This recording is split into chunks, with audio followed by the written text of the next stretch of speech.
Inzoga. Inzoga ngiye kuvugaho ni za zindi bamwe bakunze kwita ifuro. Ubwo ndabizi abarimo ba Rumarike, ba Natasha na ba Macadi batangiye kuvuga bati kagira inkuru.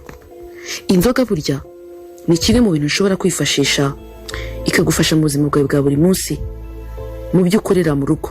Aho ndabwira babandi bakunze kuba bari mu rugo kenshi ugasanga yabuze ibikoresho bimwe na bimwe kandi nyamara afite inzoga mu rugo. Uti inzoga nayifashisha iki?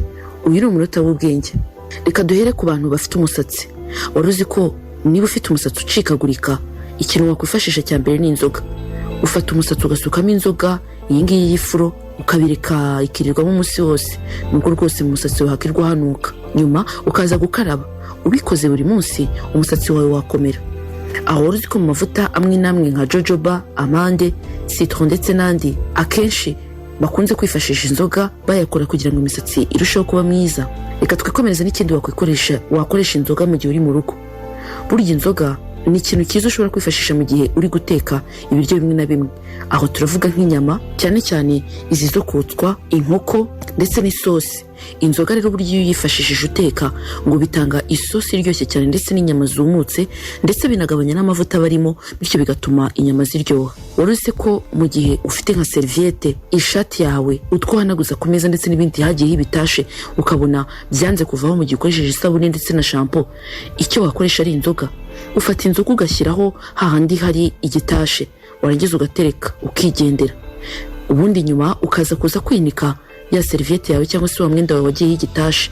Niba wari uri kurya nk'imbuto runaka zikajya ku ishati y'umugabo wawe cyangwa se yawe ubwawe, icyo ugomba gukora ni ugushyiraho ya nzoga ubundi ukinika uwo mwenda mu mazi. Bizagufasha numesa uzajya kubona ubone cya gitashe kivuyeho mu buryo bworoshye. Abantu bagira ikizwi nka friture cyangwa se friteze ni twa twuma twifashisha mu gihe abantu bateka ibintu byose biteka mu mavuta menshi. Mu gihe ubona twajeho ibintu bimeze nk'ibikweduka n'ibindi byose by'umwanda, aho turavuga nk'ipanu nayo iba yarajeho ibintu bikururuka biturutse ku mavuta. Burya ngo ikintu cyiza gishobora kugufasha kubikuba bigacya ni inzoga. Icyo bigusaba gusa ni ugusukaho, ni ugufata inzoga ukayivanga na bicarbonate, ubundi ukifashisha uru ruvange ugakubisha bya bintu byanze gucya byawe byo mu gikoni. Biba byoroshye cyane bihita bivaho. Aho wari uzi ko inzoga yifashishwa muri jardinage cyangwa se mu gihe ugiye kuvomerera?